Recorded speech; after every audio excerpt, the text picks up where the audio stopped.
For this work, Little Calumet River system located in northwest Indiana is used. This watershed is located in the southern tip of Lake Michigan. This river system is located in the southern suburbs of Chicago. Harditch tributary drains 71 square miles. During 2008, due to the Hurricane Storm Ike, a major flood occurred in this river system. Huge property damages were reported from local communities, include Dyer, Sherryville, Hammond, Highland, and Munster. Due to this flood, one of the busiest interstate corridor, I-80-94, was closed for a week. This picture shows the flooding occurred in the intersection of I-80-94 and Kennedy Avenue. The highway and nearby buildings were damaged. This picture is taken near Wicker Park, seat of Munster, showing the serious condition. This picture shows the flooding effect at Interstate I-80 led to a week shutdown. Using a user-friendly virtual 3D model, a simulation was conducted for this system. The flood simulation model was created using three-stage modeling process. Watershed rainfall runoff process simulated using HackHMS software. The flow hydraulics through the creek was simulated using a HackRES model. The water elevation data were derived from the HackRES software model. HackRES and HackHMS software are public domain software and freely downloadable from the U.S. Army Corps of Engineers website. It allows you to run steady and unsteady flow simulations. Civil engineering students went to various streets and bridges and did field survey to measure the cross-sections to construct HackRES model. Unsteady flow simulation was done using flow data results from HackHMS model. Results of HackRES model was documented and used as an input to the virtual 3D program developed in Unity platform. An interactive 3D environment has been created to explore the flooding details using a cross-platform 3D graphics engine called Unity 3D. This platform allows us to combine different types of data and develop interactive visualizations. This model was developed in Unity for PC, web, and 3D virtual reality environment based on the HackRES model and other GIS data, including water levels gathered during a real-world event in 2008. Here we see a hydrograph for the Little Calumet River. On the x-axis, we have plotted time in hours. On the y-axis, we plotted volumetric discharge, also called water flow rate, symbolized as Q, and plotted in units of cubic feet per second. The hydrograph shows us the unsteady nature of the flow. We can see the rising limb, peak flow, the falling limb of the hydrograph. In order to understand the variation between Q and the flow depth, symbolized as H, we can plot the stage-discharge relationship for this location. We see that flow depth in feet plotted on the y-axis, and the water flow rate in cubic feet per second on the x-axis. We see that water flow rate and flow depth are directly related for a river or stream, and an increase in water flow rate results in an increase in the flow depth. We see that the relationship between stage and discharge is nonlinear. The one common method to capture this relationship is called the Manning's equation. The relationship between stage and discharge helps us to understand how increased flow rate will result in flooding of the river beyond the extent of its bank. The hydrograph was simulated for Harditch and the Little Calumet River using field measurements, HackRES, and the visualization software, and we can visualize the effect of the hydrograph here. Watch as we scroll through the hydrograph and see the effects on the surrounding landscape. During the rising limb of the hydrograph, we see that the inundation level rises as water pours over the banks of the stream into the floodplain. At peak flow, the water level has reached the foundations of buildings and flooded a portion of the city, as well as the interstate seen across the middle of the screen. This water level represents the peak flow level for the 2008 flood. The flooding prompted watershed management decisions, including the construction of levees, which we'll talk about later. We now see the falling limb of the hydrograph, where the water recedes as the flooding subsides. The visualization of the hydrograph has illustrated unsteady flow, meaning like the volumetric discharge is varying in time. The unsteady flow for this hydraulic event include the rising limb, peak flow, and falling limb of the hydrograph, which illustrates the flow rate changing over time. Here we are considering three cross-sections. Cross-section 1, 2, and 3. A reach can be defined as the segment of river between cross-sections. Here, reach 1 is defined as the channel between cross-section 1 and 2. Similarly, reach 2 is defined as channel between 2 and 3. Now let's go to the intersection of Columbia Avenue. As shown, the local community has significant flooding from the disaster. The 100-year floodplain is shown on the visualization. By clicking on the 100-year floodplain button, the 100-year floodplain is highlighted as a red zone. The user can also click on Shape or Outline to change how the floodplain is displayed. We can see that the extreme event in 2008 produced a flood with a recurrence interval of 100 years.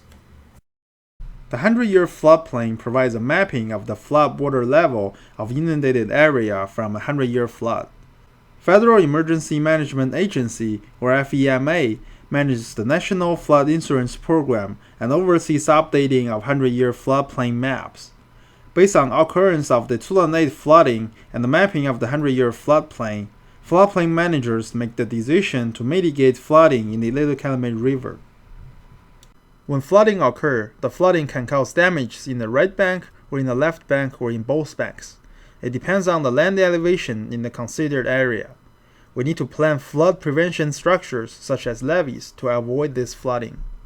Levees provide a longitudinal hydraulic control measure to reduce monetary damage to property during flooding. Levees are a natural or artificially constructed field or wall which regulates water levels in a river reach. One project headed by the Army Corps of Engineers has been to construct levees along Little Calumet River. To see the effect of the added levees, click on the Levees In button in the control menu. It is obvious to see that the levees are helpful to prevent flooding. Toggle with the button to compare the result. Flow in the river is highly influenced by the resistance offered by the bed materials or vegetation. If the cross-sections are filled with debris, shallow water vegetation, the Manning's N is higher. For a channel giving maximum frictional resistance, Manning's N is higher, like 0.4. When the channel is well maintained with less frictional resistance, it is very low, like 0.01. Increased Manning's N is a factor which can reduce smooth flow and influence larger flooding.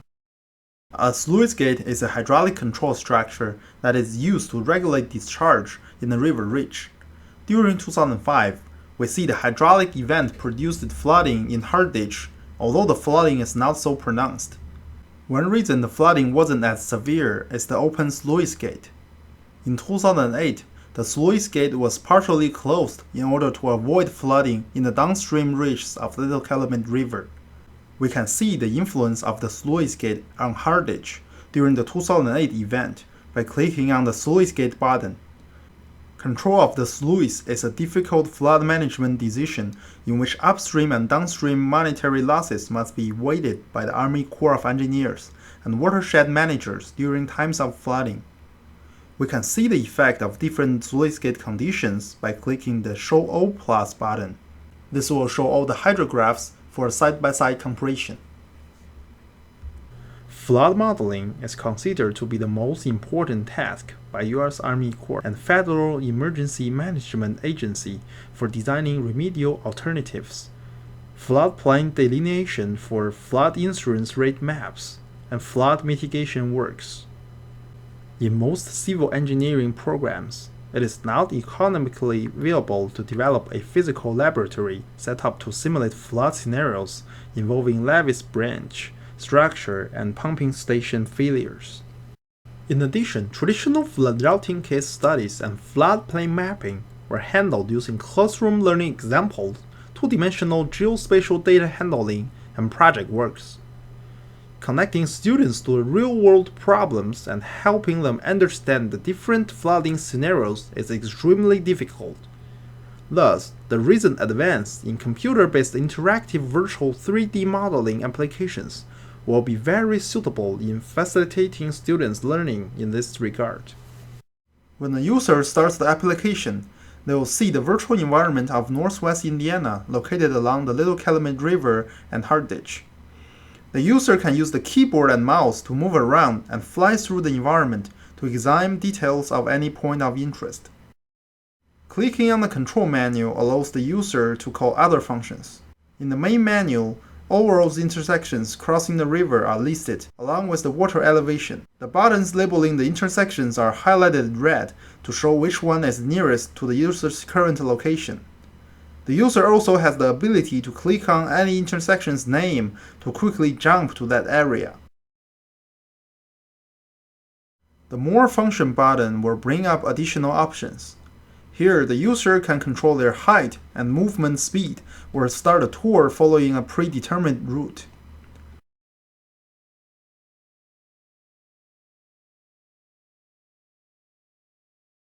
Near the top of the screen is a slider bar.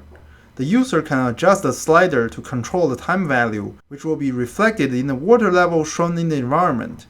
In addition, clicking on the Flow Plot button will pop up a hydrograph for the nearest river cross-section, displaying the water flow and elevation data.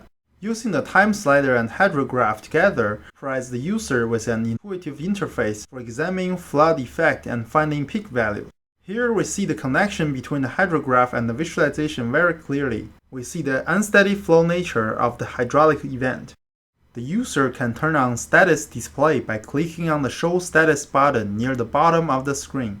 The user's current status, such as altitude and longitude, are displayed. This helps the user to self-locate and check river behavior. The elevation of any local ground or water surfaces can be viewed by clicking with the left mouse button. The local elevation is shown at the bottom of the screen labeled as elevation. The user can also measure distance between 2 points in the environment. This can be accomplished by holding the T key while clicking the first location, which will be marked with a yellow dot. Then release the T key and click the second location. The distance between the 2 points will be shown at the bottom of the screen labeled as distance. The time display shown near the top of the screen indicates this data is currently from the 2008 flood. A user can import new data to simulate different additional events. For example, we can import new data from a hydraulic event in 2005 in order to make some comparison with the hydraulic event during 2008.